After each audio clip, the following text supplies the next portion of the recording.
Bonjour, Philippe Ben Moussa de chez Sopra, c'est ça? C'est ça. Alors, vous êtes sur le salon Educatech Educatis. Donc, selon vous, quels sont les enjeux de l'éducation de demain? Quelles sont véritablement les questions qui se posent? Et voilà, quels sont les enjeux? Aujourd'hui, on voit l'arrivée du numérique dans toute la société, l'économie de la connaissance. Et finalement, cette économie de la connaissance, elle se retranscrit avec des enjeux impératifs d'éducation. On sait que la jeunesse, c'est l'avenir de la France, c'est demain. Aujourd'hui, on va rapidement, pour séparer deux premiers angles, le second degré, les collèges et les lycées. Le numérique est déjà très fortement présent, la vague de généralisation continue, les usages se développent. Moi, je retrouve que dans ce salon, cette année, on trouve un très fort tropisme sur le premier degré. On parle beaucoup de primaire, on parle beaucoup même de crèche. Donc on voit effectivement la problématique du numérique, la volonté d'inscrire ces enjeux-là, toucher, y compris le premier degré. Ça, c'est la nouveauté de ce salon par rapport aux années précédentes. Alors, est-ce que vous pensez vraiment qu'en France, le numérique, ce type de problématique, est-ce que ce genre le numérique va prendre en France? Est-ce que vous pensez vraiment que c'est quelque chose qui représente l'avenir? Ou alors, est-ce qu'il y a un problème? Est-ce qu'il y a des obstacles? Qu'est-ce qu'il peut y avoir? Qu'est-ce qui peut s'opposer à l'avènement du numérique dans l'enseignement?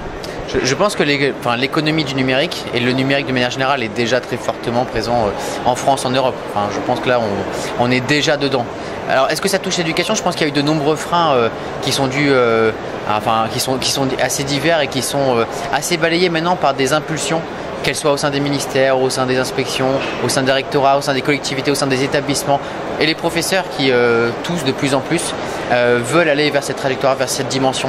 Donc, je pense que les freins sont de moins en moins nombreux et au contraire, il y a une envie de plus en plus forte. D'où, entre guillemets, la pression ou le challenge qui est mis sur les fournisseurs comme nous, les opérateurs privés, pour fournir des solutions qui permettent réellement de réussir cette éducation numérique, d'avoir les outils qui permettent de réussir une éducation numérique, à la fois tant, alors là les sujets sont nombreux, matériels, tablette PC, pas tablette PC, ordinateur portable, classe mobile, réseau, ADSL, fibre optique et logiciel, ENT, espace numérique de travail.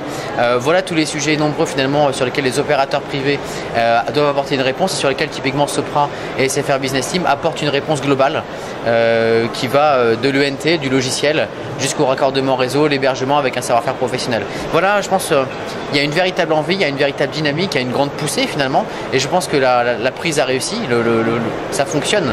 Reste maintenant aux opérateurs privés de fournir le bon niveau de service qui va permettre de pérenniser la dynamique. Vous ne pensez pas que la France finalement est un no man's land numérique comme on pourrait tenter de le croire?